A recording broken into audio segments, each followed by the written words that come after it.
ये गर्मी के लिए अच्छा होता है और ठंडा है और इसको लोग पसंद करते हैं। इस वजह से हम इसको पीने आए तो दिल को सुकून आ जाए। ये बेहतर है, आपके सामने बना रहे हैं और मिट्टी नहीं हो रही है, साफ सुथरा कर उसको बना रहे हैं।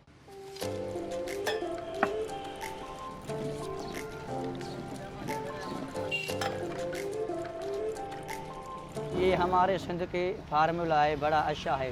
तो हमारे बड़े बनाते थे, अभी वो नहीं है, अभी हम बनाते हैं। हर उम्र के आदमी आते हैं, बच्चे भी आते हैं, छोटे बड़े लोग भी आते हैं, पार्सल भी लेके जाते हैं बच्चों के लिए।